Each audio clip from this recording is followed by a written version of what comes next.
This is Giza, Egypt, 4,550 years ago.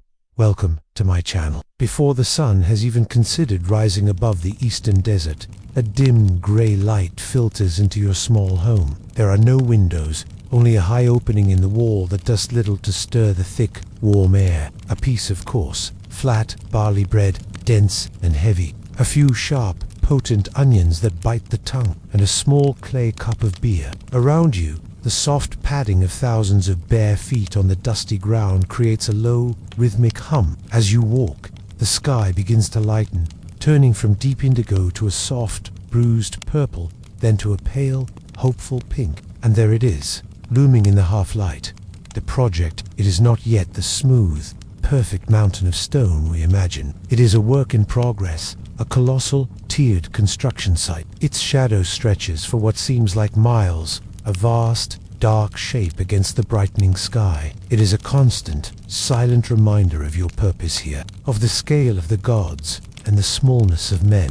Not the clear, golden liquid we know, but a thick, nutritious, porridge-like brew. You are part of a czar, a team of about 20 men, which is part of a larger unit of 200, which in turn belongs to one of two great divisions, each numbering in the thousands. There is order here, vast and intricate bureaucracy managing this monumental effort. You know the men in your gang. You know their strengths, their weaknesses, the rhythm of their breathing as they work beside you. It is more food than drink, fuel for the long hours ahead. It is the currency of your energy, the payment for your strength, to create the pharaoh's final resting place. You are laying limestone blocks atop the Great Pyramid, one of the largest building projects in the history of mankind. For weeks, months, years, you will raise the eternal dwelling of the king. What do you think? Leave your thoughts in the comments section below. See you next time. You eat in near silence as your family begins to stir. There is little to say that was not said yesterday. The day ahead is known. It will be a copy of the one before, and the one before that. The walls are made of mud brick, cool to the touch. A planned community built specifically for you and the thousands of others like you. Its name, Set Mawat, means the place of truth. It is a city of builders, of artisans, of laborers. Here, you are not a slave, as later storytellers would claim. You are a paid worker, a conscripted farmer, serving your king during the months of the inundation, when the Nile's floodwaters covered your fields, and there is no agricultural work to be done. You are here to build a tomb. Yes, but more than that, you are building a stairway to the stars for your divine king. You share this space, perhaps 2 small rooms, with your family. The sounds of their soft breathing are the first things you hear each day. There is no sense of urgency, only a deep, ingrained rhythm. You rise from your reed mat, your body already aching with the memory of yesterday's labor. The air is dense with the smell of sleeping bodies, of dried mud, and the faint, ever-present scent of the nearby Nile, a mixture of damp earth and life. You walk to the river, where you bathe in the shallows, the water washing over you, momentarily chasing away the caked-on layers of dust and sweat. The day ahead is hot, but the Nile brings some reprieve, a brief respite from the searing sun. You dress quickly in the loincloth that is the standard garment for men here. There is no need for coverings, but the loincloth keeps the flies away. You return home and eat your breakfast. It is simple, unchanging. Stepping out of your home, you join a river of shadows moving through the narrow, unpaved streets. This is your village. The walk to the plateau is long. The air is still cool, a temporary mercy. Your work gang gathers at the base, and so the day begins. The task before you is immense, the work unending. Akhenaten is one of the most controversial figures in history. Some scholars believe he was a heretic, some a visionary, some a madman. He came into the world as Amenhotep IV, son of the powerful Amenhotep III, a pharaoh who had presided over an era of unprecedented prosperity and artistic achievement. The Egypt of his youth was a confident empire, its capital at Thebes, a sprawling city of magnificent temples. Chief among them was the Temple of Amun-Ra, the king of the gods. His priests were the wealthiest and most influential faction in the land, second only to the pharaoh himself, perhaps even rivaling him. The young prince Amenhotep would have learned the complex rituals, the endless list of gods and goddesses who governed every aspect of life and death.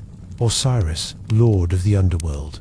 Isis, the great mother. Horus, the falcon-headed god of the sky. But somewhere in his youth, a different idea took root, an obsession with a single, specific aspect of the divine. Not the sun god Ra in his entirety, but the physical disk of the sun itself. The Aton, in the early years of his reign, his devotion seemed like a minor eccentricity. He built a temple to the Aten just outside the great Karnak temple complex of Amun-Ra. A strange act, but not yet an unforgivable one. But then the change accelerated. In the 5th year of his reign, he made his revolution absolute. He changed his name from Amenhotep, which meant Amen is satisfied, to Akhenaten, he who is effective for the It was a declaration of war against 1,000 years of faith. Akhenaten declared that the Aten was the one, true, universal God, not the king of the gods, but the only God. All the others, Amun, Osiris, Isis, were nothing, mere idols, falsehoods. He ordered their temples closed. He sent workers across the length of Egypt to chisel the names of the old gods,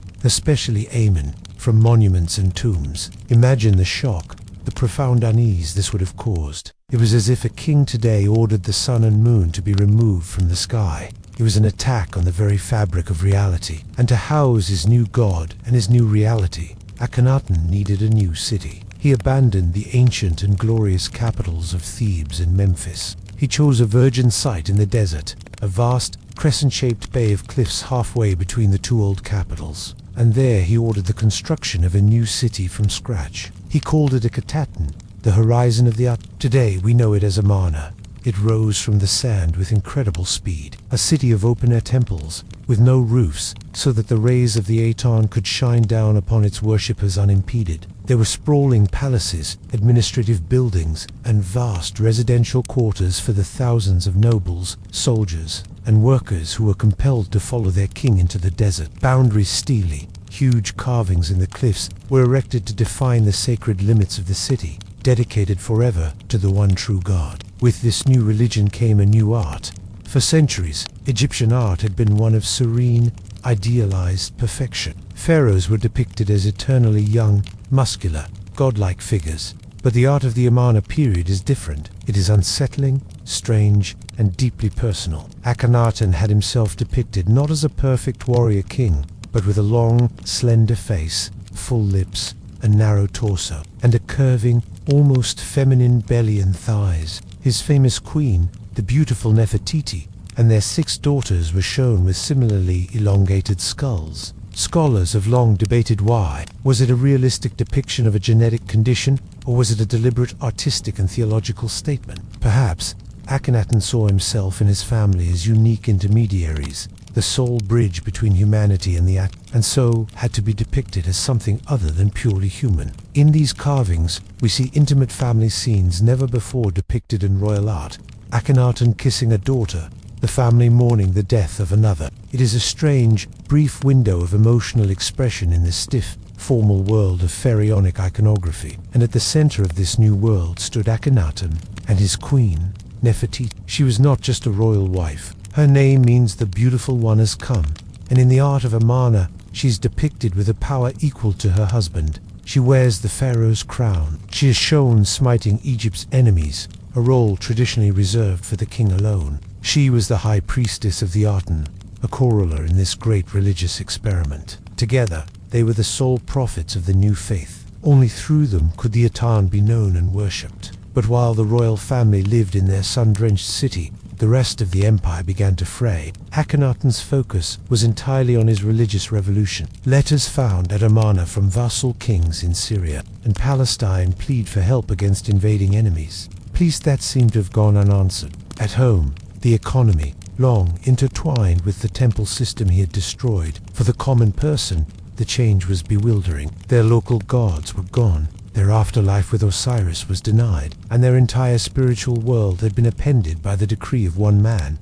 Akhenaten's reign lasted for 17 years, a brief moment. After his death, the backlash was swift and total. His son-in-law, a young boy named Tutankhaten, took the throne. Within a few years, under the guidance of the old priests and officials, he changed his name to The old god had returned. The court abandoned the desert city of Akhenaten, leaving it to crumble back into the sand from which it came. Akhenaten's name, and that of his god, was systematically erased. He was referred to in later records only as the enemy or that criminal of For 3,000 years, it was as if he had never existed. Only with the rediscovery of his lost city in the 19th century did his strange, revolutionary story return to the light. It is a quiet, powerful reminder that even the most absolute of traditions can be challenged, and that even the most radical of revolutions can be swallowed, in time, by the endless desert sand. The truth, like so much of ancient Egypt, lies somewhere in the mystery.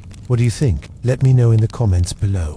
And while you're there, please subscribe for more. Ancient Egypt was a civilization of deep, unwavering tradition, a life governed by the rising of the sun, the flooding of the Nile, and the eternal pantheon of gods who had watched over Egypt since the dawn of time. For 1,000 years after the Great Pyramids were completed, this cosmic order remained largely unchanged, but history is not always a slow, meandering river. Sometimes it is a flash flood, a sudden and radical break from all that came before. And so we leave the Giza Plateau and travel forward in time, to the height of the New Kingdom, to witness the reign of a pharaoh who dared to challenge the gods themselves. A man who, for a brief, brilliant, and chaotic period, tried to remake heaven and earth in his own image. This is the story of the heretic king Akhenaten. He was not born a revolutionary. Thank you for watching.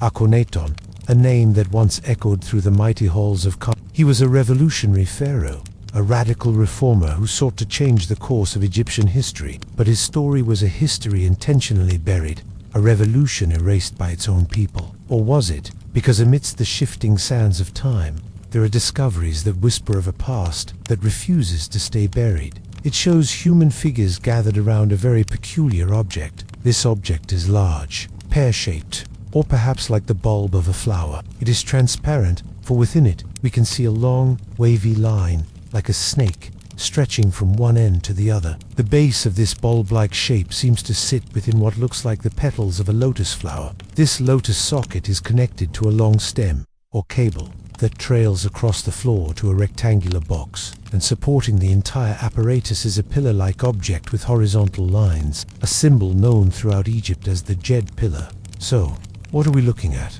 What is this strange scene, hidden deep beneath the temple floor? To the Egyptologists, the answer is found in the rich, symbolic language of Egyptian mythology. This is not a depiction of technology, but of theology. It is a visual representation of the birth of the cosmos. The large bulb is the primordial lotus flower, a symbol of creation emerging from the dark, watery chaos of the universe. The serpent inside is the god Harsemptis, a creator deity, being born from the lotus. The Djed pillar, the symbol of the backbone of the god Osiris, represents stability and power, holding this moment of creation aloft. It is a beautiful, complex, and entirely mythological image, perfectly at home amongst the other divine scenes carved throughout the temple. It is a story of a god being born from a flower at the dawn of time. But to some modern eyes, this image looks uncannily familiar. It evokes not mythology, but technology. To these observers, this is not a lotus flower, but a giant glass bulb. The serpent is not a god, but a filament. The lotus socket is an electrical insulator, and the Djed pillar is a high-voltage device. The cable running to the box is just that, a power cord connected to a generator. This, the theory suggests, is a schematic diagram of a massive, ancient light bulb, a technology lost to time. It is an intriguing idea, one that sparks the imagination, the thought of ancient priests illuminating their sacred crypts, not with smoky torches, but with a clean, silent, electrical light.